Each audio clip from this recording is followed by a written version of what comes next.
وقل رب زدني علما. Yang senantiasa mendakwahkan agama ini kepada manusia, maka hendaknya dia mengetahui kondisi orang-orang yang didakwahi tersebut. Berbeda cara kita berdakwah ketika berhadapan dengan orang-orang yang benar-benar mereka itu kosong dari ilmu. Berbeda pada saat kita berhadapan dengan orang-orang dari kalangan ahlul kitab, orang-orang kafir. Berbeda pada saat kita berhadapan dengan orang-orang yang mereka dikenal memiliki ilmu. Jadi sesuai tingkatan mereka, sesuai level mereka. Maka ma'asyara alaikum rahimakumullah, ini prinsip yang pertama dari ad-da'watus salafiyah. Mereka sangat perhatian dengan ilmu syar'i, ilmu agama, mendalami agama Allah Subhanahu wa taala. Oleh karena itu, seorang yang menisbatkan dirinya kepada salaf, dia menyatakan dirinya salafi, itu harus ada aplikasinya. Bukan sekedar ucapan belaka, bukan sekedar pengakuan saya salafi, saya salafi, saya salafi, tapi tidak belajar, tidak punya semangat untuk belajar bahasa Arab, tidak pernah menghadiri majelis-majelis ilmu kecuali dalam kondisi-kondisi tertentu, tidak terlihat semangat untuk mempelajari agama Allah Subhanahu wa taala. Bagaimana dikatakan orang ini berjalan di atas prinsip-prinsip dakwah salafiyah? Maka ini poin yang pertama yang harus menjadi perhatian bagi setiap ahlus sunnah, setiap mereka yang menyatakan dirinya sebagai seorang salafi, yang menisbatkan dirinya kepada salaf. Para ulama salaf mereka sangat perhatian kepada ilmu. Kata beliau, fi hini anna kathiran min al-jama'at al-islamiyyah al-yawm munfaridatun 'an al-ilm syar'i. Pada saat mayoritas dari jamaah-jamaah Islam pada hari ini mereka lepas dari ilmu syar'i, mereka meninggalkan ilmu syar'i. Di antara mereka ada yang lebih mementingkan pergerakan politik.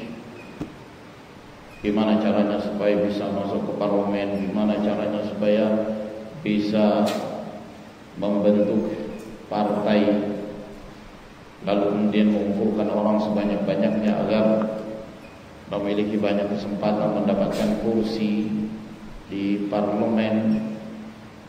Mereka bergerak di bidang politik.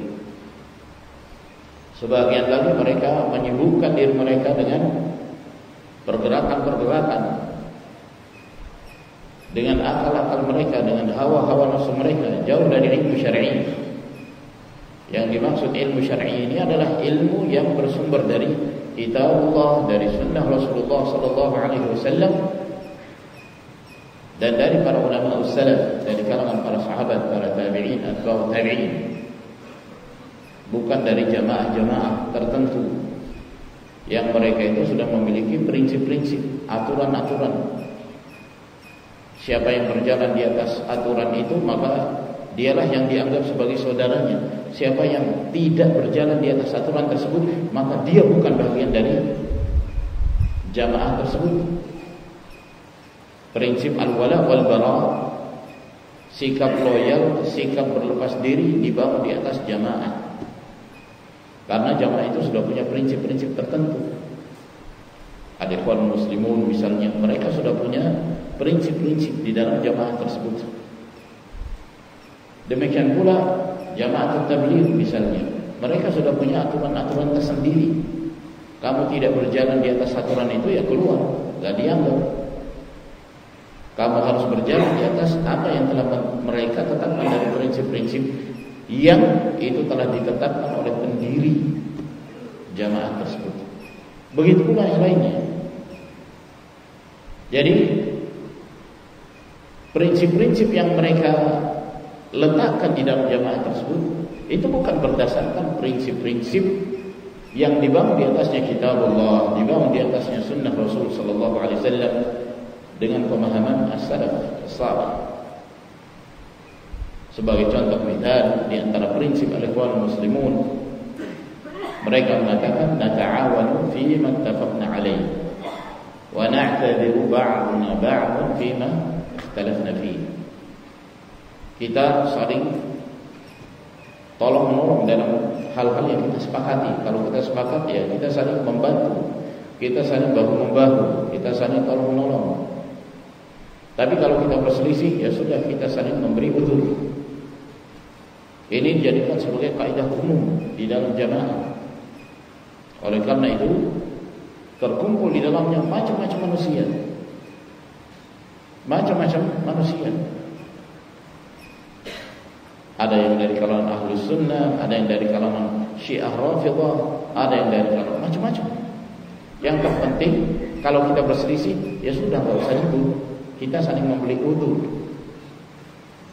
Itu manhaj al-ikhwan muslimun. Jamaah tabligh demikian pula misalnya. Mereka sudah punya faedah-faedah tertentu. Di antara yang paling ditekankan dari prinsip mereka yang tidak boleh disentuh sama sekali adalah masalah khilafiyah. Tidak boleh disentuh sama sekali. Jadi dilarang membicarakan permasalahan khilaf, hal-hal yang menjadi perselisihan. Apa yang di dunia ini yang tidak ada khilaf? Permasalahan tauhid saja khilaf antara ahli tauhid dengan ahli syirik. Khilaf itu enggak boleh dibahas sama sekali. Yang penting iman amal saleh, iman amal saleh, iman amal saleh, khuruj fi sabilillah dalam pandangan mereka.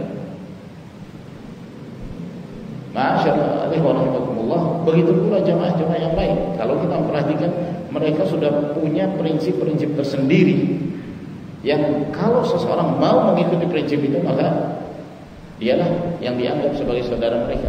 Jika tidak, maka bukan berasal dari jamaah.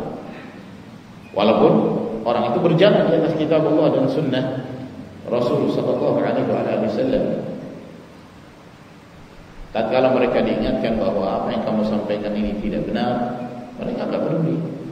Ketika engkau menasihati mereka bahwa hadis yang kamu sampaikan ini dhaif, lemah, hadis yang kamu sampaikan ini palsu, tidak ada asalnya, mereka tidak peduli.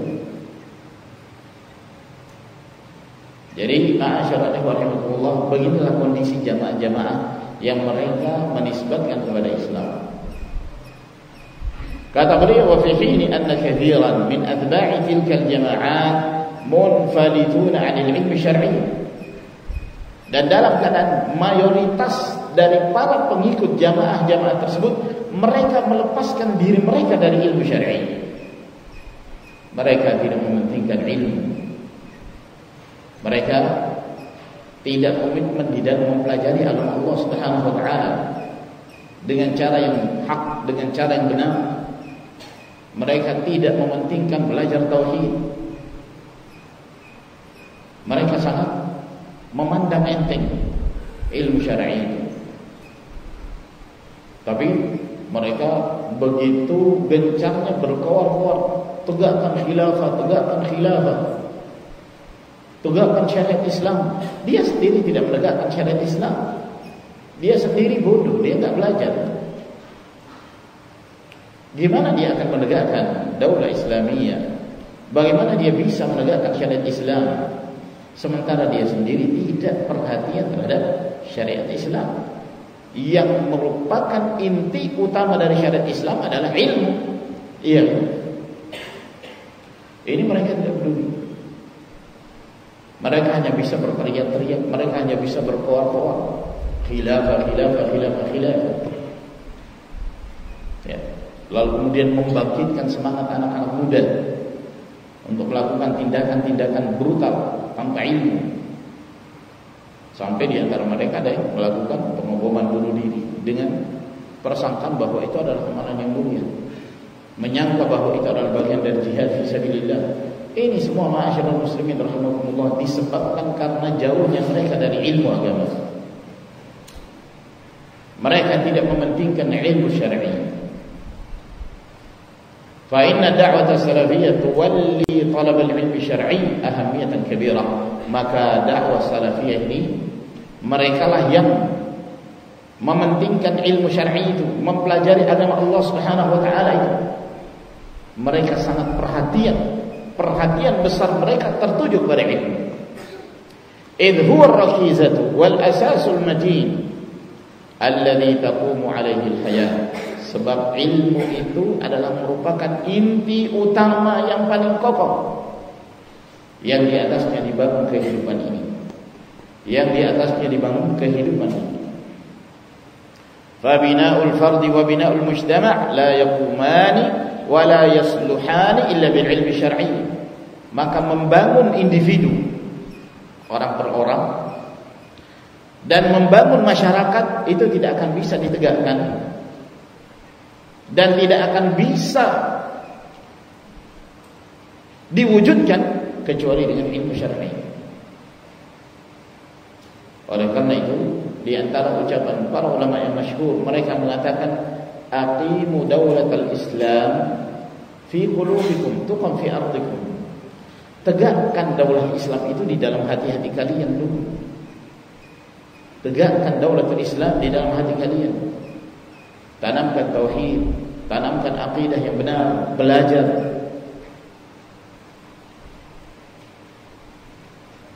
Belajar Islam, belajar hukum-hukum Islam, belajar ilmu-ilmu yang menguatkan pemahaman antum terhadap agama ini, lalu kemudian aplikasikan dalam kehidupan.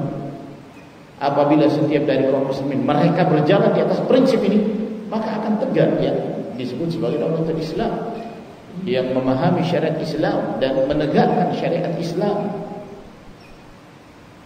Tapi kalau hanya sekedar berkoar, sekedar berteriak, siapa pun mampu melakukan itu.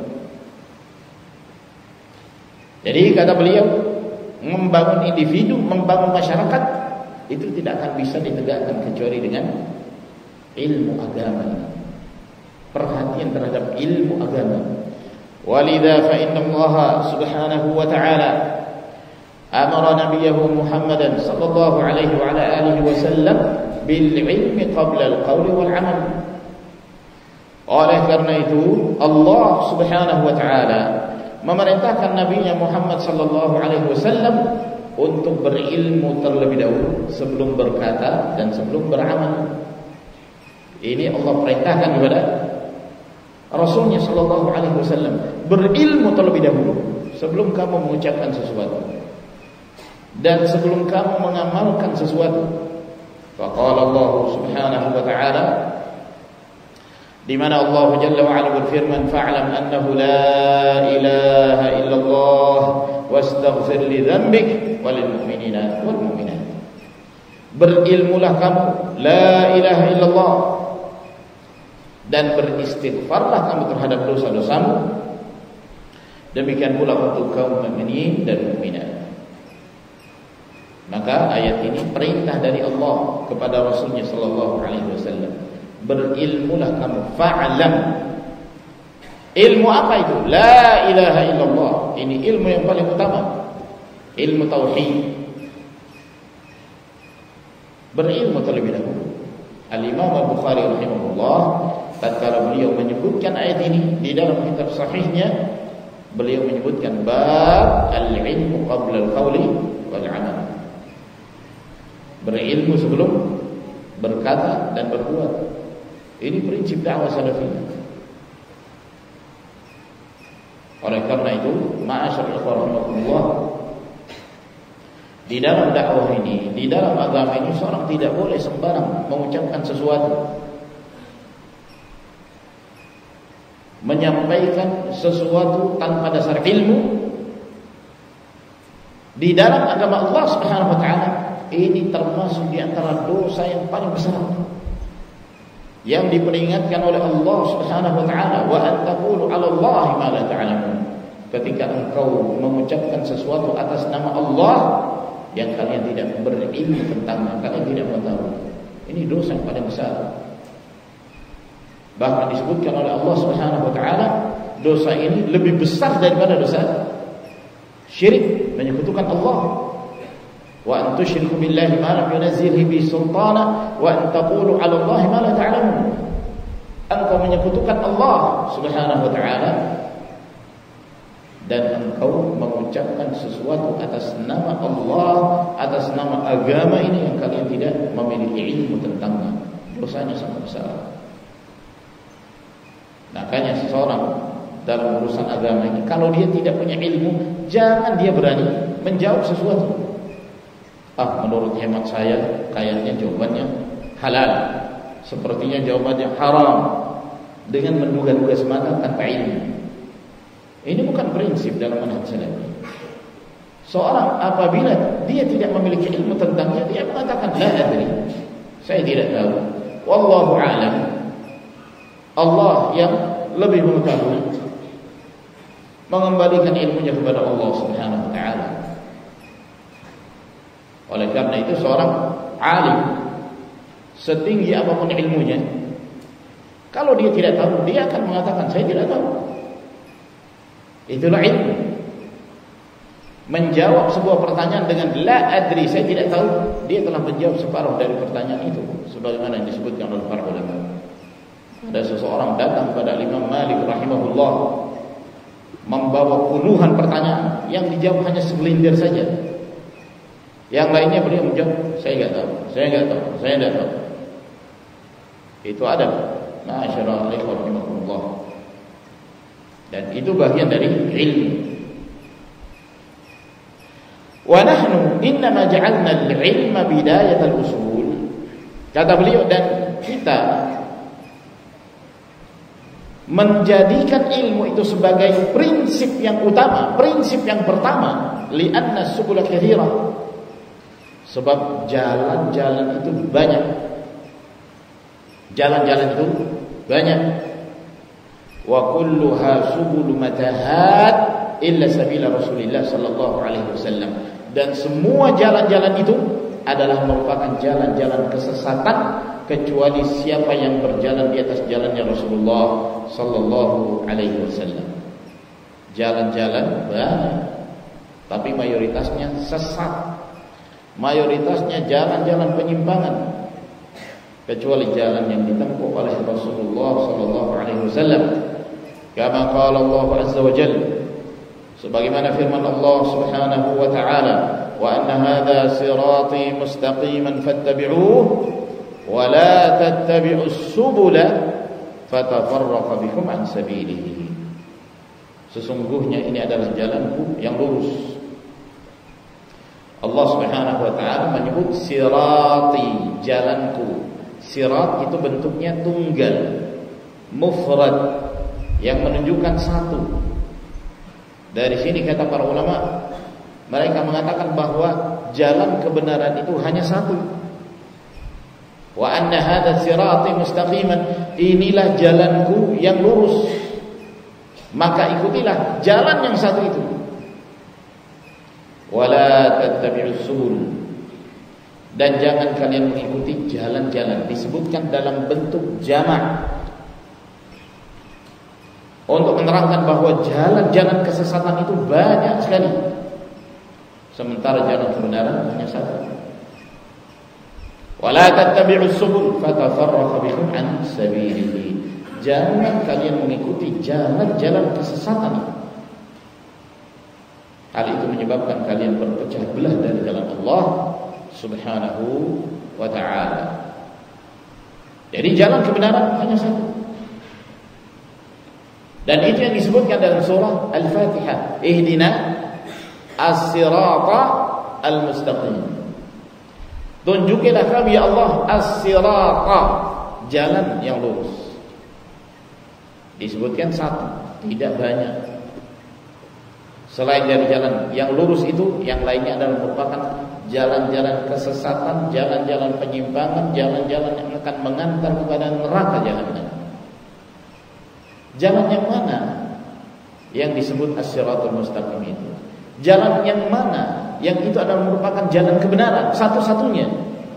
Kata beliau, wala sabila ila suluki sabilis sunnati illa bil ilm alladhi yakshifu al-haqa'iqa wa yuniru at-tariq. Tidak ada jalan, tidak ada cara untuk bisa menempuh kepada jalan sunnah yang disebutkan tadi, bahwa jalan kebenaran itu hanyalah jalannya Rasulullah sallallahu alaihi wasallam. Bagaimana cara supaya kita berjalan di atas jalannya Rasulullah sallallahu alaihi wasallam? Tidak akan mungkin seseorang bisa menempuh jalan sunnah itu, jalannya Rasulullah itu, illa bil ilmi, kecuali dengan ilmu. Maka dengan ilmu inilah, kata beliau, alladzi yakshiful haqa'iqa, dengan ilmu inilah yang akan menyingkap hakikat-hakikat, wa yunirut tariqa, dan akan menerangi jalan.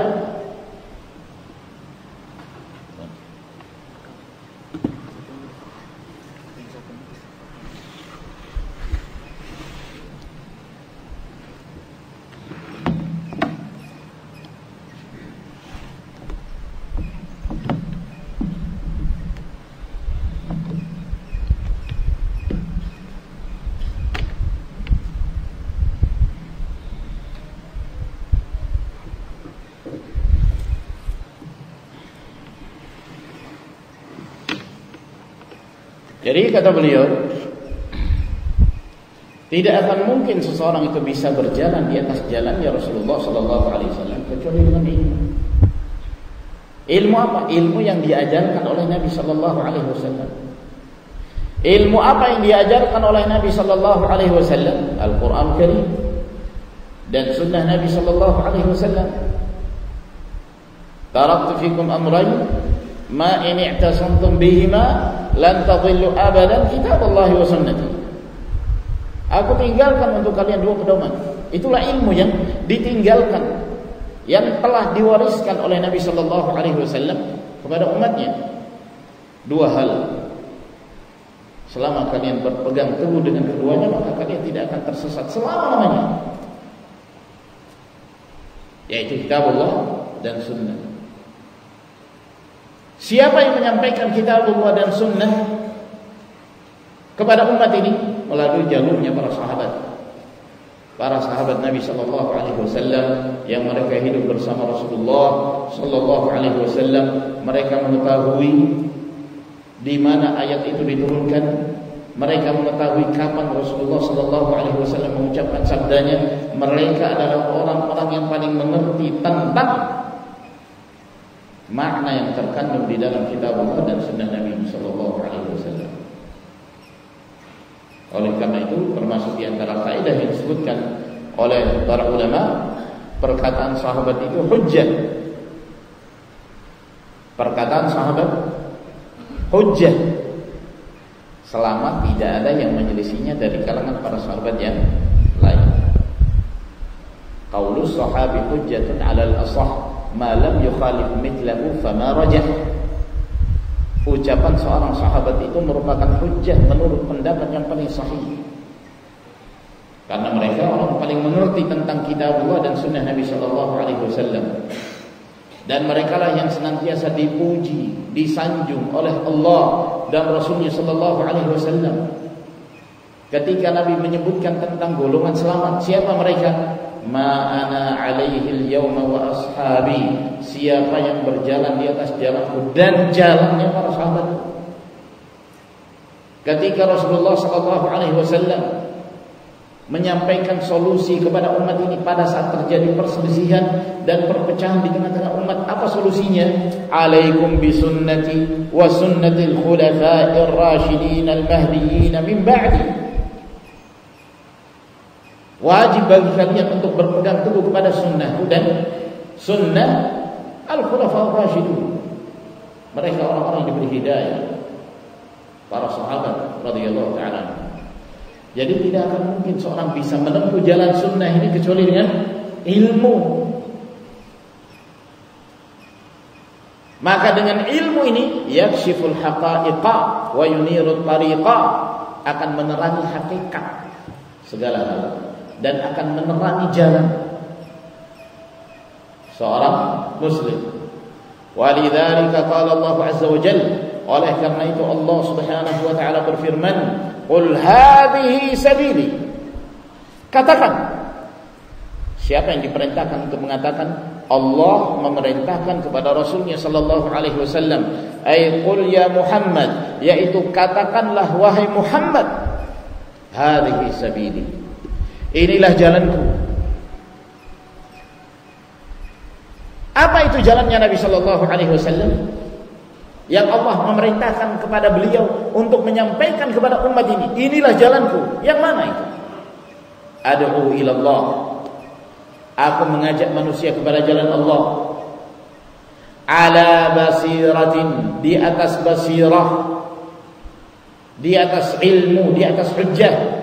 Ana wa man ittaba'ani, aku dan orang-orang yang menjadi pengikutku. Fa qawluhu ala basiratin, maka makna dari firman Allah Subhanahu wa taala ala basirah, yang dimaksud ala basirah ay ala burhanin wa hujjati, di atas burhan, di atas petunjuk, di atas hujjah. Wa humal ilmun nafi', dan itulah ilmu yang bermanfaat. Perhatikan ayat ini. Ini adalah merupakan barometer para pengikut Nabi sallallahu alaihi wasallam. Sebagaimana Rasulullah sallallahu alaihi wasallam ketika beliau berdakwah, ketika beliau mengajak manusia kepada jalan Allah, beliau mengajak mereka ala basirah, di atas hujjah, di atas petunjuk, di atas kejelasan. Wa man ittaba'ani, dan orang-orang yang mengikuti aku, yang mengikuti Rasulullah sallallahu alaihi wasallam juga demikian. Ala basirah, di atas basirah. Makanya karakter dakwah salafiyah itu, mereka tidak pernah keluar dari qala Allah, qala Rasulullah sallallahu alaihi wasallam. Ahlus sunnah as-salafiyun berbangga dengan berfirman Allah, bersabda Rasulullah sallallahu alaihi wasallam. Apabila memerlukan penjelasan yang berikutnya, maka yang disebutkan dari ucapan para sahabat, perkataan sahabat, berkata Abu Bakar, berkata Umar, berkata Abu Hurairah, berkata Abdullah bin Umar, berkata Abdullah bin Mas'ud. Butuh penguat lagi, menukil dari tabi'in, yang mereka orang-orang berjalan di atas jejaknya para sahabat radhiyallahu anhum, dan begitu seterusnya. Coba bandingkan dengan selain dakwah salafiyah. Seringkali mereka menggunakan logika. Kalau menukil itu bermakna sekali. Kalau yang dinukil itu berkata George dari Amerika, berkata Andrews dari mana, berkata seorang filsafat Yunani, filosof Yunani, bangga dengan itu. Apalagi kalau dia sampai fasih mengucapkan bahasa Inggrisnya itu, itu orang dengar bangga gitu, senang, subhanallah. Tapi kalau ahlus sunnah mendengar nggak enak. Bicara agama kok yang dinukil orang-orang yang nggak jelas. Iya kan? Yang dinukil kaum filsafat, ucapan-ucapan mereka, yang dianggap itulah ucapan-ucapan hikmah. Sudah kehabisan ucapan hikmah dari para ulama salaf. Begitu banyak ucapan hikmah dari para ulama salaf, dari Al-Quran, dari Sunnah Nabi Sallallahu Alaihi Wasallam. Akan tetapi, apa yang menyebabkan mereka lebih memprioritaskan, mengutamakan untuk menukil dari logika, dari perkataan-perkataan yang ucapan mereka tidak bisa dijadikan sebagai hujjah? Karena kedangkalan ilmu. Jauhnya mereka dari kitab Allah, jauhnya mereka dari sunnah Nabi Sallallahu Alaihi Wasallam. Kalaupun mereka membaca Al-Quran, ya sekedar dibaca, namun tidak dipahami, tidak ada upaya untuk menafsirkan Al-Quran Al-Karim seperti yang ditafsirkan oleh para ulama salaf. Nah, ini yang jadi problem di tengah-tengah umat kita. Ma'asyiral muslimin rahimahullah. Adapun ahlu sunnah, coba perhatikan gimana kajian mereka, bagaimana khutbah-khutbah mereka, pelajaran-pelajaran mereka, selalu tidak lepas dari qala Allah, qala Rasulullah. Allah berfirman, Rasulullah sallallahu alaihi wasallam bersabda. Dan itulah ilmu, itulah burhan wa hujjah, itulah petunjuk dan hujjah. Yaqulul Imam Ahmad rahimahullah, berkata Imam Ahmad rahimahullahu taala, an-nasu ila ta'allumil ilm ahwaju minhum ila at-ta'am wasyarab. Manusia itu dalam hal mempelajari ilmu, mereka lebih perlu, mereka lebih butuh daripada kebutuhan mereka kepada makanan dan minuman. Perlunya manusia ini kepada ilmu melebihi kebutuhan mereka kepada makanan dan minuman. Seorang gak makan, mati. Iya kan? Gak minum, mati. Tapi yang mati jasadnya. Akan tapi seorang tidak belajar, seorang yang tidak punya ilmu, yang mati adalah qalbunya. Waliyadzubillah. Maka seorang mukmin, seorang muslim lebih butuh kepada ilmu itu. Mengapa demikian kata Imam Ahmad? Li'anna ar-rajula yahtaju ila at-ta'ami wasyarabi fil yawmi marratan aw marratain. Seseorang itu membutuhkan makan dan minum dalam sehari. Sekali cukup atau 2 kali cukup. Itu sudah mencukupi mereka. Lebih dari itu tambahan-tambahan saja. Dahulu kebiasaan mereka makannya dalam sehari 2 kali aja. Ya. Kalau kita kan ada sarapan, ada makan siang, ada makan malam, belum lagi ada snacknya, ada tambahan ini dan itu. Kata beliau, sekali 2 kali makan itu sudah cukup. Itulah kebutuhan manusia secara umum. Apalagi kalau puasa, makan sahur, buka puasa, cukup. Wa hajatuhu ila al-ilm bi adadi anfasihi. Akan tetapi kebutuhan manusia kepada ilmu itu sesuai dengan bilangan nafasnya. Sebagaimana kita dalam setiap saat membutuhkan nafas, pada setiap saat-saat kita, detik-detik kita, perjalanan hidup kita membutuhkan nafas, maka begitu pula ilmu. Setiap saat kita sangat membutuhkan ilmu. Dalam setiap aktivitas kita, bahkan dalam pergerakan dan diamnya kita, itu membutuhkan ilmu. Makanya di antara para ulama salaf ada yang mengatakan, in istata'ta alla tahujja ra'saka illa bi atharin faf'al.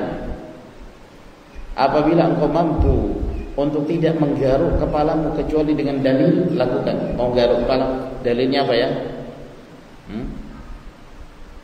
Seorang yang berilmu, dia punya dalil, dia selalu punya dalil. Ya. Garuk kepala, dalilnya apa? Oh, dia mengingat kaidah al-aslu fil asya' al-ibahah. Asal hukum sesuatu boleh, asal hukum melakukan perbuatan boleh. Ya. Di dalam sholat dia menggaruk. Kenapa dia menggaruk? Boleh dah. Dia tahu dalilnya.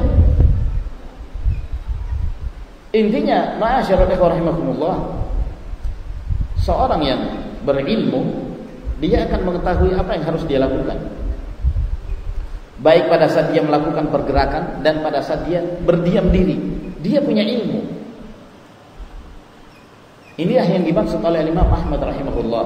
Setiap saat kita sangat membutuhkan ilmu. Setiap saat yang berlalu ini, kita berupaya untuk menjalani waktu-waktu dan detik-detik kita dengan ilmu. Sehingga kita berupaya setiap aktivitas kita, bahkan diamnya kita, itu bermanfaat, bernilai ibadah. Seorang mukmin, tidurnya, istirahatnya dia, itu bisa bernilai ibadah. Ketika sebelum tidur dia berniat bahwa dia tidur untuk apa? Agar Allah Subhanahu wa taala memberikan kepadaku kekuatan pada saat aku bangun, sehingga aku merasa segar kembali, sehingga dengan itu aku manfaatkan untuk beribadah lagi kepada Allah, semangat lagi dalam menuntut ilmu, semangat dalam beribadah, semangat sholat, semangat dalam berzikir, membaca Al-Quran Karim dan seterusnya. Ada waktu untuk beristirahat. Istirahatnya dia bernilai ibadah, bernilai pahala di sisi Allah Subhanahu wa taala. Mengapa demikian? Dia punya ilmu. Ada kaidah yang disebutkan oleh para ulama, al-wasailu laha ahkamul maqasid. Wasilah, sarana itu memiliki hukum yang sama dengan tujuan. Sarana yang membawa kepada perkara yang wajib, maka hukumnya wajib. Sarana yang membawa kepada perkara yang mustahab, hukumnya mustahab, hukumnya sunnah. Nah, mengapa dia beristirahat, mengapa dia tidur? Agar itu menjadi wasilah bagi dia, agar dia mampu untuk beribadah kepada Allah Subhanahu wa taala. Jadi setiap saat dia memerlukan dalil, dia membutuhkan ilmu. Maka demikianlah ma'asyiral ikhwan rahimakumullah, manhajus salafi. Dakwah salafiyah ini adalah dakwah yang mulia, yang agung. Ini adalah dakwahnya Rasulullah sallallahu alaihi wasallam, bukan dakwahnya si fulan atau si allan, bukan dakwahnya Syekh fulan, bukan dakwahnya Syekh Muqbil, bukan dakwahnya Syekh bin Baz, bukan dakwahnya Syekh Al-Albani, bukan. Ini dakwah Rasulullah sallallahu alaihi wasallam. Ini dakwah yang datang dari Allah Subhanahu wa taala. Wajib untuk kita jaga, wajib untuk kita pelihara, dan wajib bagi kita untuk menempuh dakwah, menempuh jalan ini berdasarkan apa yang dikehendaki oleh Allah dan Rasulnya sallallahu alaihi wasallam. Dan sekali lagi, seperti apa yang disebutkan oleh beliau, seorang tidak akan mungkin bisa menempuh jalan sunnah ini, jalannya Rasulullah ini, kecuali dengan ilmu syar'i.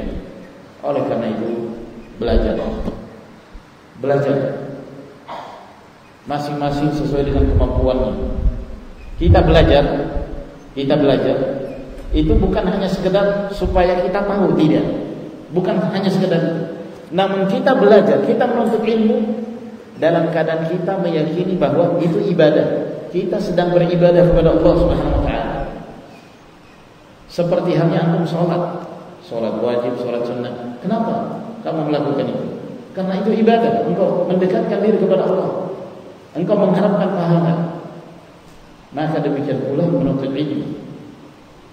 Kadang-kadang ada yang mengatakan, wah saya kok belajar gak paham-paham, gak mudeng-mudeng, susah pahamnya. Belajar dulu jilid 1, bab yang pertama sampai bab yang kelima berhenti. Kenapa? Aduh, susah saya memahami. Akhirnya berhenti dia. Buka lagi majelis yang baru, dibuka pelajaran dulu, ikut lagi dia 1 sampai 5 lagi. Ya. Alhamdulillah mungkin ada peningkatan sampai bab yang ke-6. Berhenti lagi teman. Kenapa? Sulit. Ma'asyiral muslimin rahimakumullah, duduknya kamu di majelis itu sudah keutamaan. Duduknya kamu, upaya kamu untuk belajar itu adalah merupakan ibadah yang dengannya engkau mendekatkan diri kepada Allah Subhanahu wa taala. Dan menuntut ilmu itu butuh kesabaran. Kalau hari ini dia enggak paham, insyaallah besok dia akan paham. Kalau ternyata besok belum paham, belajar lagi terus. Ilmu itu diulang-ulangi. Mungkin ada dari teman kita selesai jilid 1, dia bisa melangkah ke jilid 2. Mungkin kita enggak. Selesai jilid 1, saya ingin mengulangi lagi. Saya merasa masih banyak yang saya tidak paham. Belajar, intinya belajar. Ya. Yang pertama, kamu harus meyakini duduknya kamu untuk belajar itu ibadah. Engkau mendekatkan diri kepada Allah Subhanahu wa taala dengannya. Urusan paham enggak paham itu urusan kedua. Duduknya kamu di majelis ilmu, kata Nabi sallallahu alaihi wasallam, "Dzakal qaum la yashqa bihim jalisun." Itu adalah kaum, orang yang duduk bersama dengan mereka itu tidak akan sengsara. Duduk sudah mendapatkan rahmat dari Allah Subhanahu wa taala. Ya. Jadi ilmu itu memang harus diulang-ulangi. Sebagaimana yang nanti akan disebutkan oleh beliau. Kadang-kadang di antara orang yang belajar ada yang sekali 2 kali dia mudah untuk menghafal. Di antara kaum muslimin mudah menghafal Al-Quran, mudah menghafal hadis-hadis Nabi Sallallahu Alaihi Wasallam. Tapi enggak semua orang bisa seperti itu. Nah, kalau orang yang lemah hafalannya gimana? Nanti akan beliau sebutkan. Caranya diulang-ulangi, terus diulang-ulangi. Ilmu itu terus diulang-ulangi. sekali belum nyantol, 2 kali masih sulit nyantol, 3 kali dan seterusnya. Insya Allah suatu saat dia akan memahami dengan baik. Hanya butuh kesabaran. Ya. Tetesan-tetesan air saja kalau mengenai batu yang keras, lama-kelamaan dia akan membentuk lubang. Seperti itulah ilmu. Butuh kesabaran. Dengan bersabar seorang pasti akan meraih apa yang dia inginkan. Minimal dia telah mendapatkan kebaikan dan rahmat dari Allah Subhanahu wa taala. Karena dia duduknya di majelis ilmu, dia telah beribadah kepada Allah Tabaraka wa taala. Ya. Oleh karena itu, ini juga sebenarnya membedakan orang mendengarkan ilmu melalui streaming, dia mendapatkan manfaat, tapi dia tidak mendapatkan manfaat dari majelis ilmu, duduk di majelis ilmu. Ya. Kecuali apabila dia berniat namun tidak kesampaian. Misalnya dia tinggal di tempat yang jauh, dia sangat berkeinginan untuk hadir di majelis ilmu, tapi tempatnya begitu jauh, tidak memungkinkan bagi dia untuk hadir. Maka dia mendengarkan melalui streaming misalnya. Ya. Maka niatnya dicatat di sisi Allah Subhanahu wa taala. Dia sudah punya niat ingin hadir. Tapi kalau seorang dia tinggal di dekat dari ilmu, dia tinggal di seputaran orang-orang yang belajar, orang-orang yang menyampaikan ilmu, sangat memungkinkan bagi dia untuk menghadiri majelis ilmu, tapi dia enggak hadir. Apa udzur dia? Apa halangan dia di hadapan Allah Subhanahu wa taala? Setiap dari kita pasti akan mempertanggungjawabkan setiap apa yang dia perbuat di hadapan Allah Tabaraka wa taala. Maka ini yang kemarin diingatkan juga dalam majelis daurah kemarin oleh Syekh, ya, bahayanya seorang yang sangat memungkinkan bagi dia untuk belajar, sarana untuk menuntut ilmu itu ada, tapi dia tinggalkan. Dia masa bodoh. Dia enggan untuk menghadiri majelis atau mencari berbagai macam alasan yang itu bukan merupakan alasan di hadapan Allah Subhanahu wa taala. Ini ma'asyara rahimahullah yang kita pelajari pada pertemuan kita di malam hari ini. Semoga memberi manfaat kepada kita sekalian. Wa akhiru da'wana alhamdulillahi rabbil alamin. Sallallahu ala nabiyyina Muhammad wa ala alihi wa sahbihi wa sallam tasliman katsira. Wassalamu alaikum warahmatullahi wabarakatuh.